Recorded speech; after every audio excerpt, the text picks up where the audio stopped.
While fishing at his remote Minnesota cabin, John saw something move at the tree line. A bobcat, wounded, wild, and watching him. Limping, desperate but unafraid, John shared his catch with the injured animal. What started as a simple act of kindness turned into something extraordinary. The bobcat began bringing gifts of sticks, bottles, and feathers, each offering carefully placed like a tribute of gratitude. As weeks turned into months, the bobcat suddenly vanished. John followed the tracks into the woods and stumbled onto a secret he could not ignore. And just when it seemed over, the bobcat returned with something so precious it brought tears to a man who thought he had nothing left to lose. Before we start, hit the like button and make sure to subscribe if you haven't, and hit that notification bell so that you won't miss any new stories.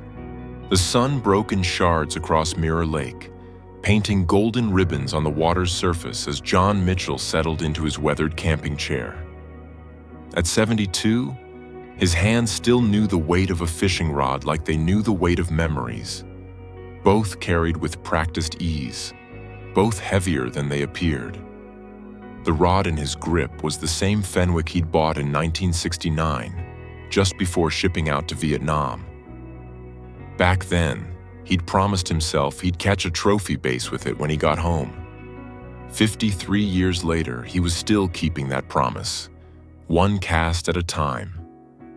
The wooden cabin behind him, nestled among the towering pines of northern Minnesota, had been his grandfather's before it became his refuge. After Margaret passed 3 winters ago, the solitude that once felt oppressive had transformed into something resembling peace. The lake didn't ask questions. The fish didn't care about the tremor in his left hand or the nightmares that still visited some nights. John cast his line with the fluid motion of someone who could perform the action blindfolded. The lure arced through the morning air, landing with a soft plop near a fallen log where the big ones liked to hide. He'd been working this spot for a week now, certain there was a largemouth down there worth his patience. That's when he first saw it. The movement in his peripheral vision was wrong. Too deliberate to be wind, too large to be a raccoon. John turned slowly, a lifetime of learned caution controlling his muscles. 20 feet away, partially hidden behind a cluster of serviceberry bushes, crouched a bobcat. John's breath caught. In 40 years of fishing this lake, he'd seen plenty of wildlife. Black bears, deer, even a moose once, but never a bobcat this close. The animal was magnificent in its wildness, with tufted ears alert and amber eyes that held an intelligence that made John's skin prickle. But something was off. The cat's left shoulder sat at an odd angle, and dark stains matted the fur along its flank. "Easy there," John murmured, though he knew the sound of his voice would likely send the animal fleeing. Instead, the bobcat remained still, watching him with an intensity that felt almost deliberate. John noticed the labored rise and fall of its chest, the way it kept its weight off its left front paw. The standoff lasted maybe 30 seconds, though it felt like minutes, before the bobcat turned and melted back into the forest with a pronounced limp. John's hands shook slightly as he reeled in his line. He'd seen enough wounded creatures, both human and animal, to recognize suffering when he saw it. That afternoon, John couldn't concentrate on fishing. His mind kept returning to those amber eyes, the matted fur, the obvious pain in the animal's movement. As a young man in the Mekong Delta, he'd learned that suffering ignored had a way of haunting you. By evening, he'd made a decision. He cleaned the 2 small bass he'd caught, setting aside half the meat on a flat stone near the edge of the clearing where he'd seen the bobcat. It was probably foolish. Wildlife biologists would certainly say so, but John had learned to trust his instincts about creatures in need. The next morning, the fish was gone. John found himself looking for the bobcat as he fished, and just before noon, he spotted it again. The cat emerged from the same cluster of bushes, moving with that same painful deliberation. This time, though, it carried something in its mouth, a thick branch, gnarled and weathered. The bobcat placed it carefully about 10 feet from John's chair, then retreated to watch from the bushes. "Well, I'll be damned," John whispered. He left more fish that evening, along with some bread crusts from his sandwich. By the third day, a pattern had emerged. John would leave food. The bobcat would take it and return with something. A plastic water bottle one day, a mud-caked child's toy truck another. The offerings were always placed in the same spot, like tributes at an altar. "Buddy," John said on the 5th day, when the bobcat appeared with an old leather glove in its teeth. "That's what I'm going to call you, buddy. Though I suspect you might be a lady, given your size." As a wildlife rehabilitator would tell you, bobcats are solitary creatures, fiercely independent and typically avoiding human contact at all costs. What was happening between John and this injured cat defied conventional understanding of the species. But then, John reflected, trauma had a way of rewriting the rules for all creatures. By the second week, Buddy had grown bolder, sometimes remaining visible while eating the fish John left. The limp was improving slightly, though John could see the shoulder was likely dislocated rather than broken. Painful but survivable if the cat could avoid infection and find enough food. That's where John came in. He'd taken to catching extra fish specifically for Buddy, sometimes keeping only one small base for himself and leaving the rest for his unusual friend. The gifts continued too. Feathers, pine cones, once a muddy baseball that must have been lost in the woods for years. John collected them all, arranging them on a shelf in his cabin he'd come to think of as Buddy's gallery. "My therapist would have a field day with this," John muttered one evening, placing a particularly large crow feather among the collection. He'd stopped seeing Dr. Patterson a year ago, confident he'd made as much progress as he was going to make. But this strange communion with a wounded wild animal felt like a different kind of therapy altogether. 3 weeks into their routine, John caught the biggest bass he'd seen in years, nearly 6 pounds of fighting muscle that took 15 minutes to land. As he held it up, admiring the green bronze flanks that gleamed in the afternoon sun, he made a decision that would have horrified his younger self. He kept only enough for a single meal, leaving the rest, nearly 4 pounds of prime fish, for Buddy. The bobcat must have sensed something special about this offering. Instead of taking it and disappearing as usual, Buddy sat at the edge of the clearing and ate while John watched from his chair. It was the closest they'd been, maybe 12 feet, and John could see details he'd missed before. The distinctive black markings on the backs of the ears, the white patches on the face, the way the stub tail twitched with what almost looked like contentment. "You're welcome," John said softly, and could have sworn Buddy slow blinked at him, the feline equivalent of a smile. October arrived with a rush of cold air and painted leaves. John had started wearing his heavy flannel jacket for morning fishing, and Buddy's coat had grown thicker in preparation for winter. The shoulder seemed fully healed now, though Buddy still walked with a slight favoring of that leg that would probably be permanent. A bobcat that couldn't hunt at full capacity wouldn't last long in the wild, John knew. But Buddy had adapted, and more importantly, had found a reliable food source in John's daily catches. Then came the morning when Buddy didn't appear. John waited through breakfast, lunch, and into the afternoon. No movement in the serviceberry bushes, no gifts left at the usual spot.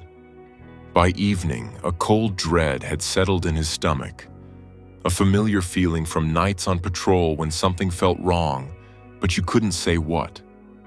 The next morning, still no Buddy.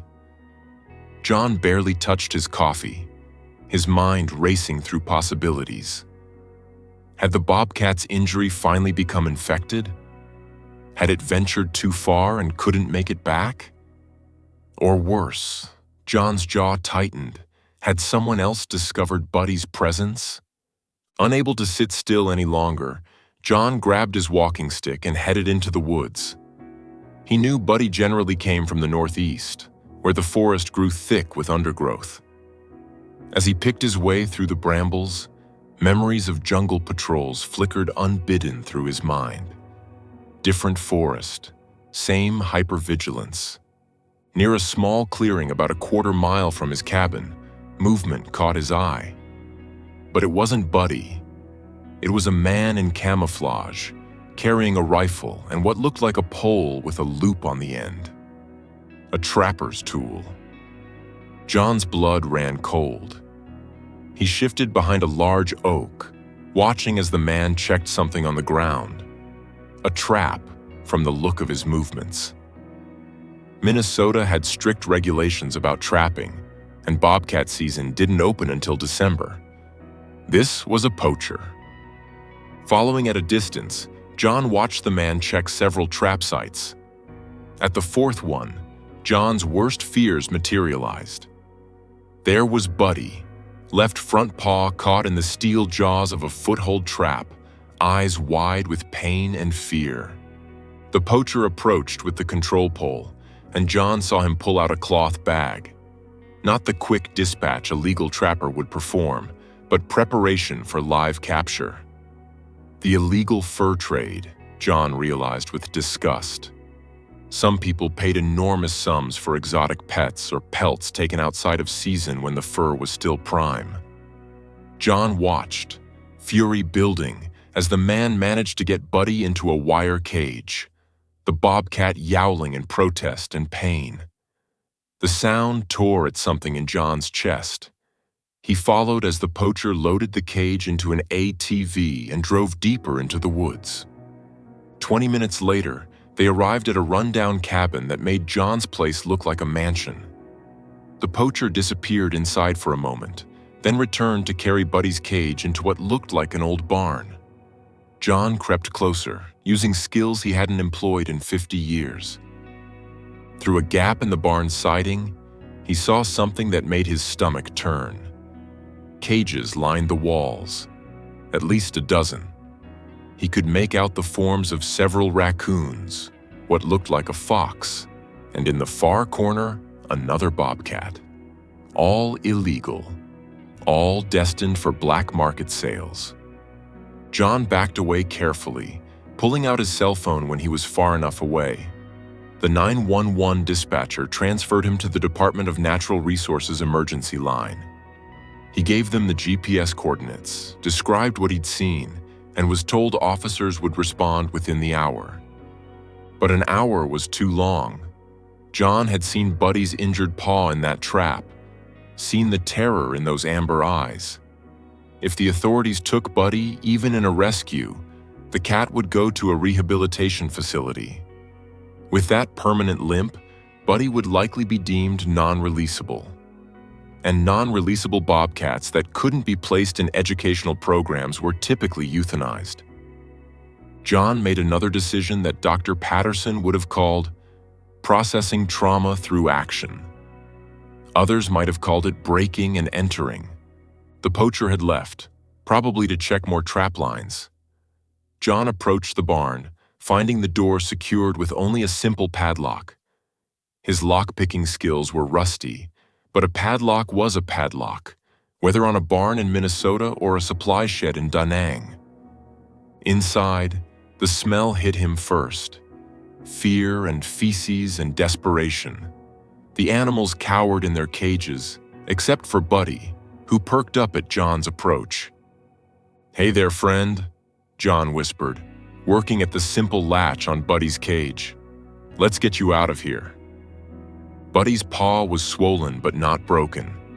The trap had been padded, probably to avoid damage to valuable pelts. As soon as the cage opened, Buddy bolted for the door, pausing only to look back at John once before disappearing into the forest. John quickly opened the other cages too, watching as raccoons and the fox scattered into the woods. The other bobcat hesitated longest, finally slinking out with a hiss in John's direction. He was back at his own cabin, trying to look like he'd been there all along, when the DNR officers arrived 40 minutes later. They found the poacher returning to a barn full of empty cages and evidence of wildlife trafficking.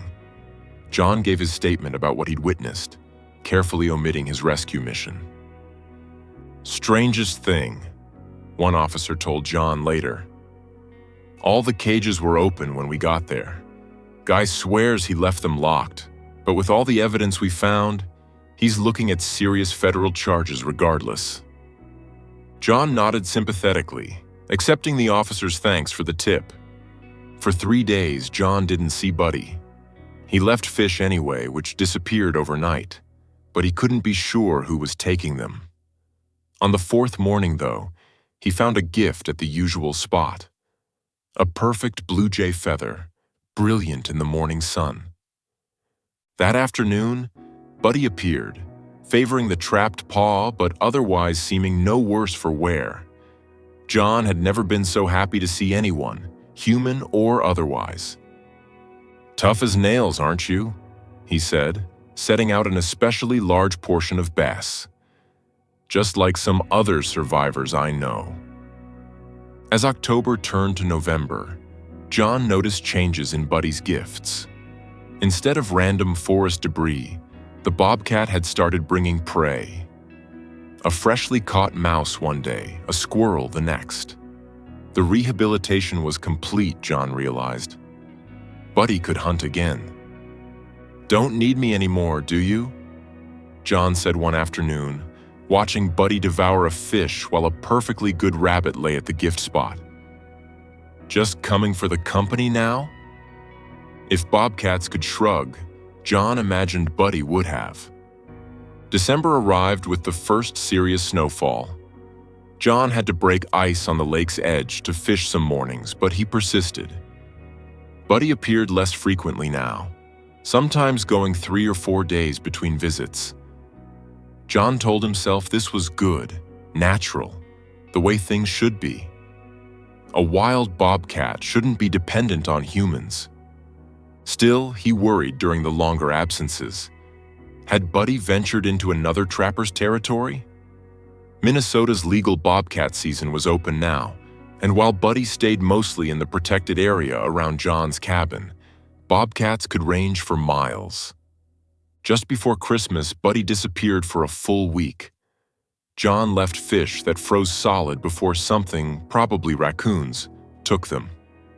On the 8th day, he was genuinely considering searching the woods again when he heard a sound on his porch that made him abandon his morning coffee. There sat Buddy, but not alone. 2 smaller forms huddled against her. John had been right about the gender. Their spotted coats fluffed against the cold. Kittens, probably 3 months old, just old enough to travel with their mother but still dependent on her hunting. "Well, I'll be damned," John breathed, standing frozen at his window. Buddy looked directly at him through the glass, those amber eyes carrying something that looked almost like pride. She had brought him many gifts over the months, branches and bottles, feathers and prey. But this, John understood, was the ultimate show of trust. She had brought her most precious possessions to meet the strange human who had helped her when she couldn't help herself. John moved slowly to his freezer, pulling out the last of yesterday's catch, 3 good-sized crappies. He opened the door carefully, setting the fish on the porch before retreating inside. Through the window, he watched Buddy nose the fish toward her kittens, who attacked them with the enthusiasm of young predators still learning their trade. While they ate, Buddy maintained her position between them and the door, protective but calm. "Your babies are beautiful," John said softly through the glass. "You did good, Buddy. You did real good." As winter deepened, Buddy continued to bring the kittens by every few days. John learned to recognize them individually. The larger one with the bold personality he called Brave, and the smaller, more cautious one he dubbed Careful. He never tried to approach them, never tried to tame them. He had learned from Buddy that the gift wasn't in the possession, but in the trust, in the strange bridge that could form between two damaged souls who chose to help each other heal. By spring, the kittens were hunting on their own, though they still accompanied their mother on her visits to John's cabin. He had expanded his fishing efforts, making sure to always have enough for his unusual family of bobcats. The DNR officers who occasionally checked in, John had become something of a local hero for exposing the poaching ring, would have been horrified. But John figured some rules were meant to be bent when the bending served a greater purpose. One warm May morning, nearly a year after that first encounter, John sat in his usual chair, rod in hand, when all three bobcats emerged from the forest together. They didn't come for fish. John could see the remains of a successful hunt in their satisfied movements. Instead, Buddy approached closer than she ever had, settling herself just 6 feet from John's chair. The kittens played in the clearing, pouncing on grasshoppers and wrestling with the boundless energy of young predators. John understood this visit was different. This was a goodbye, or at least a see you later. The kittens were old enough now to disperse, to find their own territories. Buddy herself might range farther, following prey patterns or seeking a new mate. The daily visits would likely end, replaced by occasional appearances if John was lucky. "You take care of yourself," John said quietly. "All of you. And know you're always welcome here." Buddy slow blinked at him once more, then rose and walked back toward the forest. The kittens followed, Brave leading the way, with Careful taking one last look back at the old man in the chair. John watched until they disappeared into the shadows between the trees, then turned back to his fishing. His hands were steady on the rod, steadier than they'd been in years.